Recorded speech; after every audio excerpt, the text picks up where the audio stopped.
Enter FM Tokyo Music Creator 今夜のゲストは先週に引き続きオーサムシティクラブのあたぎさんです。よろしくお願いします。よろしくお願いいたします。オーサムシティクラブは今年デビュー10周年、それに合わせて現在10作品連続リリースの真っ最中です。先週その第1弾となるステップをリリースされましたが、今週はそんなオーサムシティクラブの楽曲制作についていろいろお話を伺っていきたいと思います。あたぎさんはほぼ全ての楽曲の作詞作曲を手掛けていらっしゃいますよね。グループ内ではどのような役割分担がそれぞれあったりするんでしょうか？ですね、曲線なんですよ。まずそもそもそれで、曲を作るのが自分なんで、最初に曲のアイデアとかが自分からまず出ます、でそこから歌詞を作るのが僕だったりポリンだったり、曲によってテイストによっていろいろ変わります、でモリシーはギターに専念みたいな感じですねですごいコンパクトに実は作ってて、ほとんど生楽器とか取らないんですよ。ギターもモリシーのうちで完結するし、歌も自分家で撮ってるし、みたいな感じで楽録なんですね、それぞれですね。なんで結構なんていうんですかね、自由自在と言えばいい言い方をすれば、だから作詞に関してもこう編成というか自分がやるかポリンがやるかどっちもなのかみたいなことは結構自由に決めてますね。曲線というと、じゃあまず何から今降ってくるって言ったらあれですけど、一番最初のその着想ポイントってどこなんですか？なんかうっすらメロディーとコードがなってる感じで、それを形にする。だからメロディーとコードは1セットで、なんとなくさらにそのうっすら歌詞のなんていうかモチーフがうっすら見えてるみたいなことが多いですかね。なんで作るときはまずメロディーとコードから一緒に作りますね。何かこういうテーマのとかじゃあまりないということで、例えばこういうリファレンスを持ってきたとか、そういう作り方あんましないですかね。本当にそのたぎさんの中に生まれてきたメロディーとコードでですね、作ってみようっていうとかが多いですね。たまにそれで行き詰まるとっていうか、なんか違うなってなると、楽器を触ることから始めたりもしますけどね。ビートを作ったり。基本は DTM。そうですそうです。なんでヘッドアレンジを作るのも自分で、そこからアレンジャーさんとかが携わってくださることもあるんですけどですね。なんでビート作ったりベースのラインとかからなんとかグルーヴ感みたいなのを作り出して、そこから乗っけてったりみたいなすることもあります。そうなんです。歌詞はじゃあ最初はたぎさんが例えばその、鼻歌だったりとかで、そのデモを作っておいて、どうやってこの曲は誰がっていうのはどのタイミングで決めてらっしゃるんですか？なんとなくこの曲の雰囲気というか柔らかさが必要で結構切ない曲だなとかなったら、ポリに書いてってお願いすることもありますし、新曲のステップとかなんか結構イケイケで、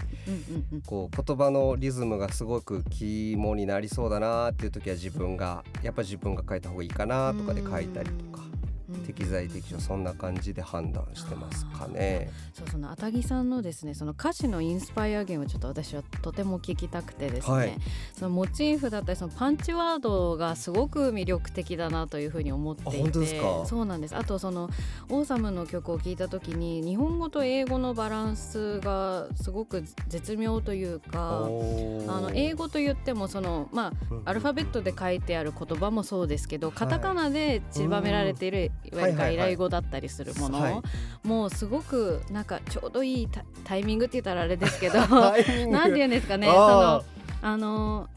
えばこの曲のキーワードこれにしたいってなった時に、それが絶対嫌味がないというかスムーズに耳に入ってくるし、やっぱり残る言葉だし、でもこのカタカナのワードって日頃からあたぎさんの辞書に入ってるってことなのかとか、結構そこの散りばめ方というんですかね、そういうのってどうやって考えていらっしゃるのかなっていうのをすごく思って。これもうなんていうんですかね、マジックの種明かしみたいな話になっちゃうんですけど、これ逆に夢がない話かもしれないですけど、僕やっぱ連想類語辞典って使ってます？いや使ったことはないです。あれはもう手放せないですね。自分の持ってる言葉のイメージとかモチーフの類語を調べられるんですよ。そうですね。なんでそう自分の語彙の少し外から、だけど全部すごい外じゃないんだけど、少し外から言葉をピックアップすることもできるし、だからその完全にオリジナルで自分の脳みそから出してるっていうこともあれば、そういう文明の利器を使って、このワードもいいかもなみたいな、そのなんていうかコードもメロディーもそうですけど、それぞれに多分感情とか温度ってあるじゃないですか。メロディーのこのシンコペしてるところにはこういう感情があるとか、コードのこういうディミニッシュの時にはこういう感情があるとか、いろんな感情が多分あって、なんかそこに当てはまる言葉をずっと探したいっていう感じですかね。すごい。でもそのアンテナだったりそのチョイスっていうのはやっぱりアタギさんなので、そこにセンスをすごく感じますね。嬉しいです。なんて言うんですよね、もうなんかスタイリッシュだけどなんか冷たすぎないというか、その温度感がすごくなんか熱すぎずでも別に冷たすぎずみたいなところでいてくれる言葉たちみたいなのをすごく、嬉しいです。すごく感じるんですよね。でしかも私ちょっと実は発音フェチなんですけど発音フェチって面白いですけど、それどういうことなんですか？いや発端はすいません自分の話しちゃうんですけど、発端は小学校の時に、久保田くんっていう子が小学校のクラスメートにいたんですけど、その子がなんかチップとデールのチップっていう単語をなんかクラスで発音したことがあって、なんかその時に今までにないなんかドギュン感みたいなのを感じちゃって、面白い。チとプの発音がなんかもう忘れられなくて、そっからずっとうわーおもろいもう一回言ってとか言っちゃったんですよ、別に彼のことが好きだったとかでもないんですけど、久保田もう一回チップって言ってみたいなちゃって何みたいにちょっとびっくりされちゃったんですけど、なんか結構そういうのがあってですね、フェチズムというかそうですね、なんか人がみんなやっぱり手とかうなじとかなんかそういうのを言ってる中、あんまり物理的なそういうものがなくて、なんかフェチの話になるときに私なんか面白いこと言えないなとか思ってたら、いや待ってよ私案外発音フェチかもと思って、ちょっとその時のことを思い出してっていうのがちょっとあるんですけど。そうなんだ、おもろいですね世の中広いなって思いましたけど、いろんなものがありますよね、でそれでそのあたぎさんの、私はその日本語の発音がすごく好きで、いや僕からしたらびっくりですけどね。本当ですか？結構自分の発音とかコンプレックスっていうほどではないけど、なんかねあんまりいいなと思ったことはなかったんで。いやまず声の鳴りとかもすごく私はすごく好きなんですけれども、そのいい意味でちょっとその洋楽チックな、洋楽っぽいそのメロディーとかそのふわりの中にその綺麗に日本語をはめているなっていう印象もすごくあったりするし、日本語と英語のそのシームレスな感じとかも私はすごく好きで、やっぱりたまにその英語をパッと入れた時にちょっとその難しいというのはそのなんていうんですか、ちょっとその流れが止まっちゃうというか、そういう風に感じる瞬間も中には世の中の曲にはあるけれども、やっぱりそこはメロディーの流れとかその音楽が持つ生命力みたいなものをそのまま止めることなく言葉が綴られているなっていうのをすごく感じて。いやーそんなこと考えたこともなかったですでも多分ですけど響きはすごい大事にはしてるんですよ。で自分たちの楽曲って BPM も遅いし音数もすっごい多いわけじゃないから、載せれる言葉数が他のアーティストさんよりむっちゃ少なくて、だからこそこうリズムとかふわりとかアクセントみたいなのって多分すごい大事にしなきゃいけないんだろうなとは思ってたんですよね。意識してる部分であるんですけど、そう言ってもらえたらなんかびっくり、そこまで思ってもらえたのって幸せだなと思います。結構厚めに語っちゃいましたけれども。いや嬉しいです。ありがとうございます。そうすごいそれを思いましたね。ありがとうございます。でも自分も歌う時に、そういうフェチに寄せていくんですか、価値観を。そうかもしれないですね。レコーディングしてる時とかも、やっぱりそのブースの外のメンバーからしたらそんな変わって、本当こだわりの部分ですよね。なんかいやでもちょっと今の A の母音の発音ももうちょっと明るめにしたいとか、ちょっと母音の口の開き方ちょっと変えたいとか、あと子音の立て方とかも、同じ S でもあえてちょっと顎出して歌うのってあんまり良くないじゃないですか。その力みすぎちゃうしみたいな。でも S の発音に関してはちょっとあえてこう顎を出してやった方が鋭く入るし、この曲はそっちの方がいいなとか。うわ、むちゃくちゃすごいっすね。本当もう伝わってるかわからない部分ですけど、すごいそこまでこだわってらっしゃるのは、もう本当自分の気持ちよさの部分ですけどね。いや大事っすよ、っていうか、曲って全部そうですもんね。そうですね。そう言ってしまえばそうですね。そうなのでちょっとそこを気にしたりとかはしていますね。すごい。恐れ多いです。ありがとうございます。発声はでも確かに大事ですよね。大事ですね。なんかあるあるだと思うんですけど、歌う人にとって、なんか自分の思ってた温度感とか発語感と聞いてみたら違うみたいなのって毎回あるじゃないですか。だからそこのこう卓録とか普段やってるからこそ何十回も聞くし、なんかそこら辺の当て方みたいなのは少しずつ上手くなってるかもしれないですね。そうですね。重ねるごとにね、ちょっとね、あとフィードバックもらったりとかして、案外やりすぎたと思ったけど全然そんなことないんだみたいなの繰り返しだったりしますし、そうですね。ちょっとそれはなんかグループの良さだったりもしますね。それはね、フィードバックもらってっていうのは。確かに。ありがとうございます。オーサムシティクラブですけれども、アタギさんとポリンさんのツインボーカルっていうのもやっぱりこの大きな特徴だと思うんですね。歌うパートの割り振りとかはどうやって決めてらっしゃるんですか？大まかに言うと詩が呼んでそうなるっていうこともありますし、歌詞の世界観から、これは2人の歌で掛け合いが必要だなとか、掛け合う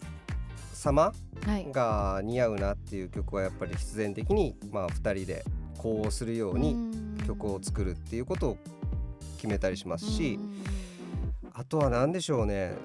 なんか僕はさっきの話で言うとフェチズムで言うと、コーラスフェチなんですよ。だからすごいいびつなコーラスではあるんですけど、オーサムのコーラスって、だけどなんかそういうのを考えた時に女性男性のキーで言うとそういう混ざりが一番いいのかなっていうのを探していると、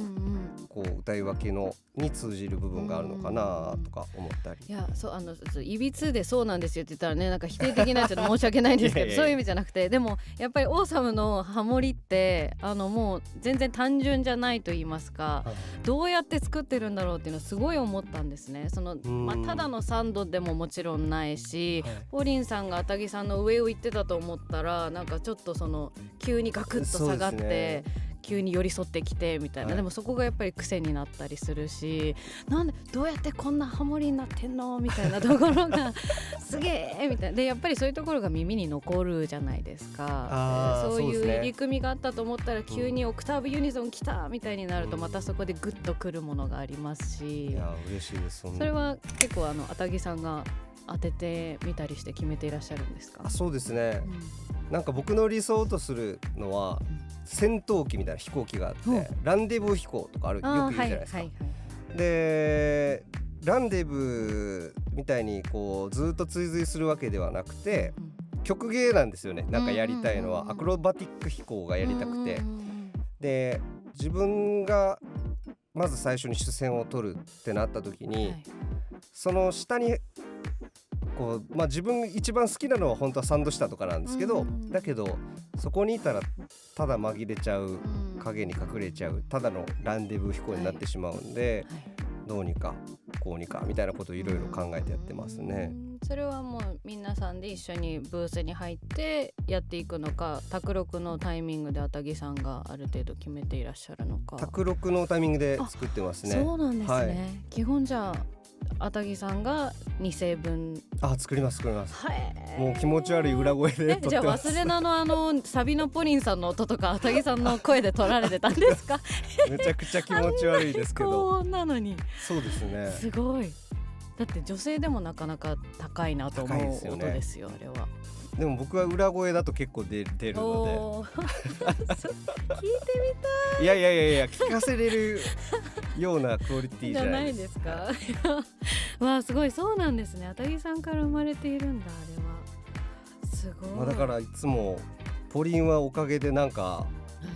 いすごい一瞬でメロ取るのとか上手くなったって言いますすごくね。鍛えられると思います。むちゃくちゃなラインなんでいつもいや本当にごめんって思いながらやってますでもあれがやっぱりオーサムの魅力だなと思いますね。すごく、なんかそのいい意味でどっちだけにその主戦が偏らないと言いますか、サビの中でも今あたぎさんハモってたんだと思ったら主戦として聞こえてきたみたいなところの感じとかもすごく繊細だけどすごい巧みな技というか、それで入ってくる感じがすごく素敵だなと思って。嬉しいです。ありがとうございます。そんなね、ちょっと聞いていただいていっぱいいろいろ言っちゃいましたが、いやおもろいですね。でもすいませんそう思ってもらってたのが自分も驚きもありましたし、面白いなって思いました。ありがとうござありがとうごいます。ざいます。音楽面についていろいろお話を伺っておりますが、はいプライベートなあたぎさんにもちょっとぜひここでいろいろ伺いたいなと思っておりプラまして、イベートはい何聞かれるんでしょう。ズバリまず休みの日は何をされていますかっていうかあれなんですよね。この質問いつも思うんですけど、はい完全プライベートな時間ってはいあります？あんまりないですね。なんていうか結局結果論プライベートしてたっていうことはいっぱいあるんですけど、はい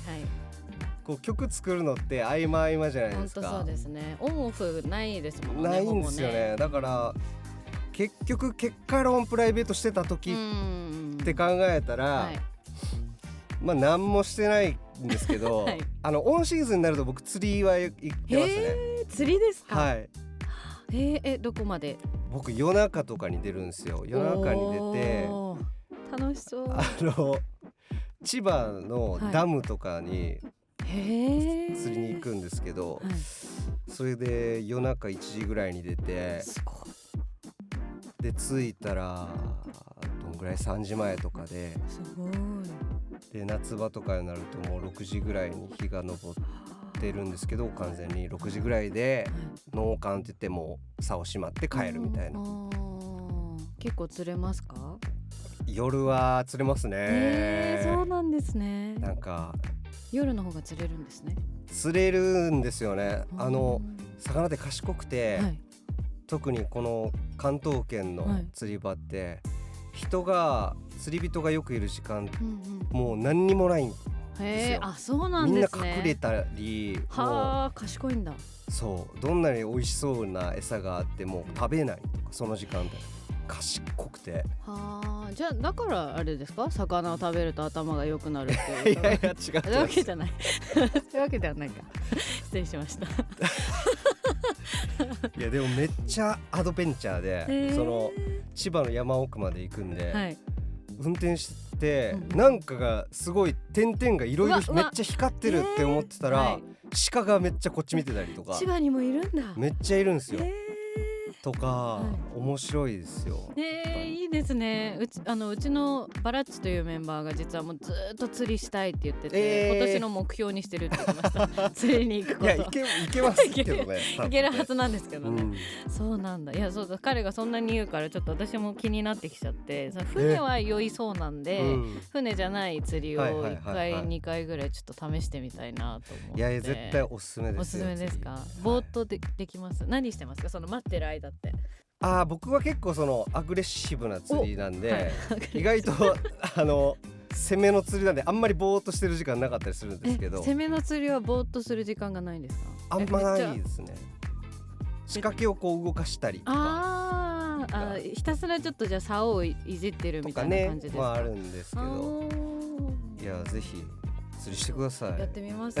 私も今年の目標にしよう。釣りを一回どっかでやってみるお魚ね、食べれるお魚釣ったらそれもそうですよね。その後ね美味しいですしね、調理できますしね、はい、ありがとうございます。あと SNS で見たんですけど、ポケポケやってますか？ポケポケやってます。私もやってるんですよ。ポケモン好きで最近アップデートがありましたね。はい、ちょっと違うパッケージがちょっと出てきてね。ポケモンって可愛いですよね。可愛いですね、本当にね。何が好きですか？ポケモンですか、はい、私はもう昔からリザードン、意外な。リザードンの背中に乗ってっていう夢を見たぐらい、ちっちゃい時からリザードンが好きです、ね、いわゆる可愛い系のポケモンとかに行かないんだ。じゃないんですよねそれがまた渋いというかそうな、リザードンかバシャーモか、日の嵐も好きですねなんで炎系ばっかりなんでだろうが好きですね。好きなポケモンいますか？なんでしょう、一番好きなのは、はい、コダックとかですかね。かわいい。案外ちょっとコケっていうタイプが好きなんですかね。コダックかわいい。かわいいですよね。から好きですね。なんか最近あれ何でしたっけ、アニメーションのやつ見ました？クレイアニメみたいなポケモンの。見れてないです。なんかノンさんがアフレコをやってらっしゃるやつがあって、あれで初めてコダックが相棒として出てくるんですよ、そのシリーズでは。それがもう可愛くて、可愛いだろうな。それはちょっと見てみます。後で見させていただきます、ありがとうございます嬉しい。ポケモンの話できると思わなかった。めちゃくちゃ嬉しいそんな好きだった好きですね結構好きですね。はいあたぎさん、音楽以外で熱くなれるものって何かありますか？なんでしょうね、音楽以外か、あんまりないかもしれないですね。音楽と比べるとかもしれないですけど、他になんか好きで、趣味と言えるものとか。でもそのさっきの釣りとかで言うと、すごい好きで、音楽とため張るぐらい好きなのは本当釣りぐらいかなと思うんですけど、やっぱり船舶免許取りたいなすごいってずっと思ってるんですよね。それは釣りの延長線で？そうですそうです。はい。はあ、船舶免許なんでやっぱりそれぐらい思うんで、熱くなってるといえば釣りなのかなって思ってますかね。船舶免許って結構大変なんですか？大変ですね聞くところによると。10周年後じゃないと11年目じゃないと厳しいですかねっていうか、だって想像してもよく分かんなくないですか船舶免許って何を勉強して。いや、分からないですね。どういう免許の取り方するんだろう。不思議ですよね。僕もちょっとそこまで深掘りしてないんで分かんないんですけど、取りたいなって思ってますね。じゃあちょっといつか SNS 上で俺の船だって言って俺の船の上に乗ってるあたぎさんの写真見るの楽しみにしております。はい、頑張ります。はい、ありがとうございます。あともしかするとこれはどうなんで、半分プライベートなこともないと思うんですけど、昨年から始まりましたお隣ラジオ、ゆうたさんとラジオ番組をされていらっしゃいますよね。これどういった番組で、どういう経緯でこの番組が始まったんですか？実はですね、このも先に言っとくと半分プライベートみたいなもんなんですけど、なんかすごくよくしていただいたりとか仲良くしていただいているインターネット周りの元番組、姉妹番組みたいなのがあって、でそこから音楽に特化した感じの番組やりたいんですよねみたいなのですごい軽いノリで始まった月1でやってるんでゆるゆるなんですけどの番組ですね。ゆうたさんご存知ですか？ゆうたくん、その配信者兼ミュージシャンというか、ピアノを弾くのがすごい得意で上手でみたいな方と、基本的にモットーは堅苦しくない音楽を身近に感じてもらうみたいな、すごい間口を広くできたらいいなっていうコンセプトで、やっぱ僕もさすがデビュー10周年というところなのか、ちょっと音楽に恩返しとかしたいなって気持ちが少しやっぱあるんですよね。だから自分たちのやってることでそれが果たせればいいんですけど、もっともっとなんか音楽ってとっつきやすくて、もっと言うとダメなところ、プロのミュージシャンでもこんななんか意外と雑にやってることもあるよとか、雑な部分もあるし、あんまりその完璧主義なものをだけを見せるんじゃなく、完璧なものだけを見せるんじゃなくて、隙のあるものみたいなのもちゃんと見て楽しんでもらえたらなっていうコンセプトもあったりして、そういう音楽番組ですね。毎回せーので1曲カバーをやったりするんですけど、拝見させていただきます。まあ結構ボロボロなんでいついやまあライブ感をすごく感じますね。あれはすごく素敵ですね。まあだけどそういうゆるさが許される番組っていうか、そういうのがいいところなんですかね。最近実際のライブもされていらっしゃいましたよね。はいやりました。あれはどういうね、なんか勝手に決まってましたね。勝手に決まってたし、もう怒られんちゃうかなと思ったんですけど、本当に人の曲ばっかりで人様の曲をライブでカバーで。いやでも私アタギさんのスノースマイル聴けると思わなくて、ちょっと拝見させていただいたんですけど。やめてくださいよ。いやあれはすごく素敵でしたね。でも恥ずかしいのを見せてなんぼなんで、素晴らしい。選曲はあれはどう決めていかれたんですか？毎回僕かゆうたくんが選曲してまして、単純に好きな曲ですよね。やりたいなって思う曲を選曲してるって感じで、ちょっとじゃあこれからも毎月1曲ずつ増えて、そうですね。さらにお二人のお話もね毎回聞けるっていうので、ちょっと皆さんもぜひ楽しみに見てみてください。ありがとうございます。お願いします。そんなお忙しのあたぎさんですけれども、今後のオーサムシティクラブについてはどんなビジョンをお持ちですか？はい、ですね、まずはこの10周年っていうのをみんなと一緒にちゃんと走り切りたいなって思ってまして、その曲を作るっていうのは自分たちだけの世界ではあるじゃないですか。もっともっと応援してくださっている方とかと共に楽しめる、ライブイベントだったり、今回のなんか4月に予定しているイベントもめちゃくちゃ初めての試みで面白いんですけど、ライブ終わった後に半打ち上げみたいな感じで、そのまま恵比寿のもう一個違う会場で朝まで DJ イベントみたいなやるんですよ。最高じゃないですか。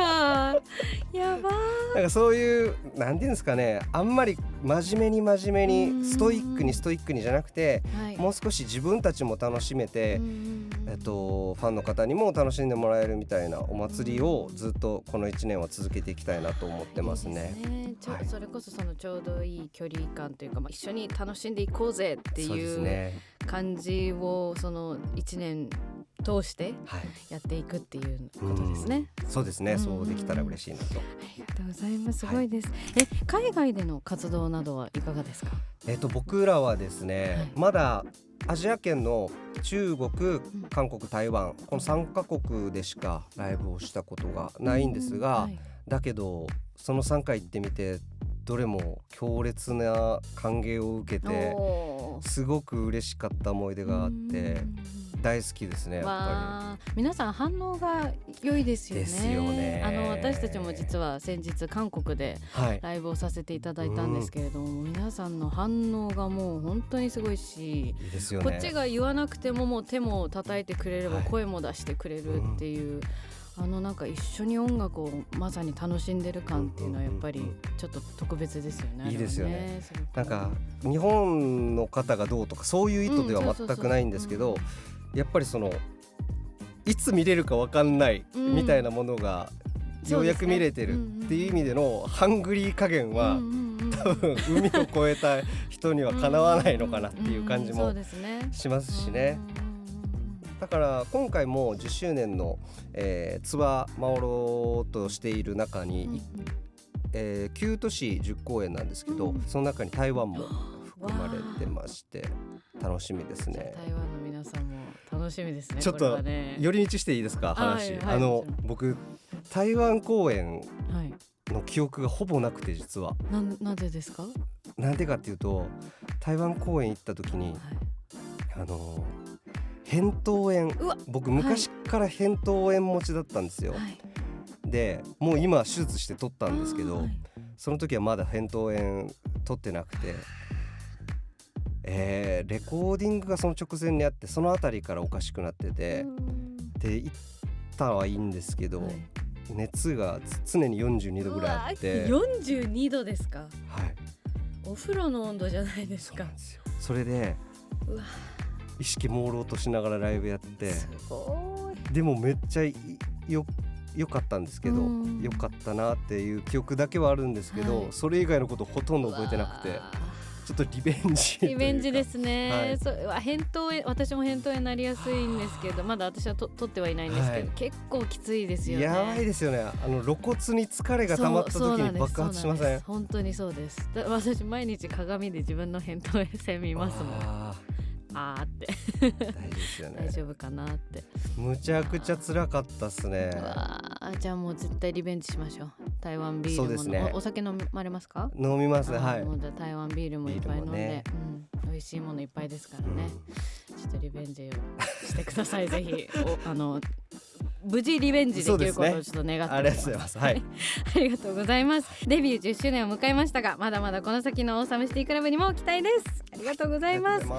お知らせがあればもしここでお願いしたいんですけど。そうですね。まずは新曲ステップが配信中になってますし、あとは先週からお話しているんですけれども、10作連続リリースということで、結構早いペースでいろんな楽曲が解禁になると思うので、楽しみにしていただけたらと思います。はい、ありがとうございます。早いもので、そろそろお別れのお時間となってしまったんですけれども、最後にリスナーの皆さんにメッセージがあります。はい、そうですね。やっぱり何事も健康な体ってさっきの台湾の話で引っ張られすぎなんですけどなんでね、健康でこう音楽聴くときもそうじゃないですか。健康じゃないとライブがフルで楽しめないとか、だからお互い健康で素晴らしい、音楽体験を提供していきたいと思いますので、ぜひライブにも遊びに来てください。